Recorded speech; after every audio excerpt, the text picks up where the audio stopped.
Welcome to TheStreet.com TV. I'm Greg Greenberg from TheStreet.com.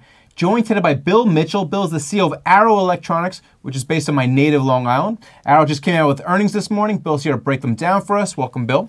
Thanks for having me. All right, it's good to have you. Okay, your earnings are up 18%, sales up 10%. You missed analyst estimates by a cent, but, you know, stock's had a great run recently, so it's off by $1.50.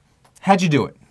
Well, you know, what we've been trying to do is really focus on the fundamentals. What we do is we connect a wide variety of technology companies, and they have names like IBM and Hewlett-Packard and Sun and Intel and Texas Instruments, all the people that have great technology. We connect them with hundreds of thousands of customers around the world that make things with electronic content. And we provide a very unique service, and we've been focusing on that small and medium business segment, and that's really been good for us. Okay, where are we in terms of inventories? Because we kept hearing about Intel and AMD and this whole inventory glut with chips. You know, what are you seeing? Because you got the ringside seat.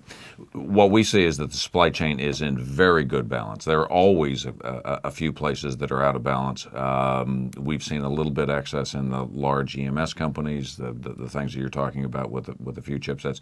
By and large, the supply chain has never been in better shape, and things are in quite good balance. Okay, and it also seems like people are moving more towards gadgets. I mean, everyone runs to Best Buy and Circuit City, places I'm sure you know very well.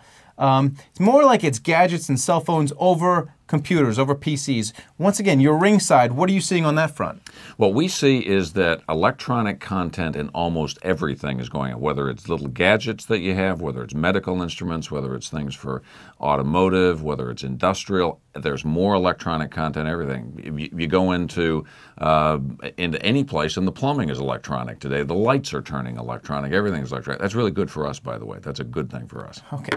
I remember when I was in Japan, everything seemed electronic over there, including the plumbing. How is the international business? Super. The business is much stronger internationally than it is here. The business here We've been hearing a lot of that during earnings season this first quarter. It's true. I think what's being missed, at least from our perspective, is the business is still pretty good here in the United States. It's not like it's dropped off a map at all. It's just not as strong as we're seeing internationally in Europe, in Asia, virtually every place around the world. Okay, what about the costs of the components? You know, obviously, China is just bringing down costs tremendously. All those parts manufactured in China and over there. Where are you seeing in terms of cost, the inputs? The input costs have, in fact, been quite stable for some period of time.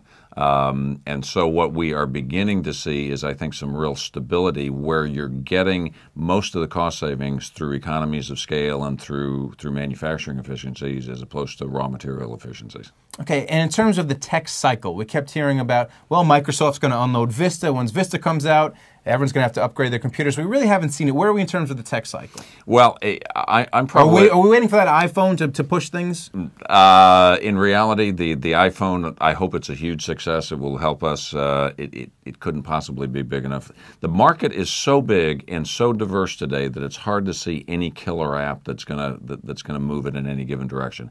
I personally think, my personal opinion is that cyclicality is far overplayed. We'll move much more as a multiple of world GDP than we will of the bad old semiconductor cycle. That's my view. Okay, and what about all the way to the end to the retailers, the Circuit City, the Best Buys? It always seems like the electronics retailers, the folks that carry the products, that have your products within them, it always seems like they're a never-ending war and the prices keep coming down. Well, they do, and that's because there's the well-known cost curves that everybody gets on, that is, as you know, the old Moore's Law stuff.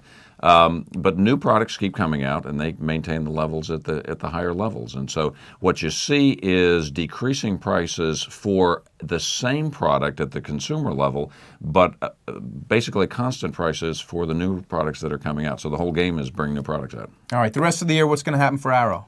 Well, we have given guidance for the second quarter, and we really only have about 90 days worth of visibility, and we guided strongly. We think that the business is pretty good for us, and we're pleased. We like where we're positioned. All right. Well, thanks a lot for joining me. It's been Bill Mitchell, CEO of Arrow Electronics. I'm Greg Greenberg for TheStreet.com TV. Please come back. Thanks a lot. Thank you.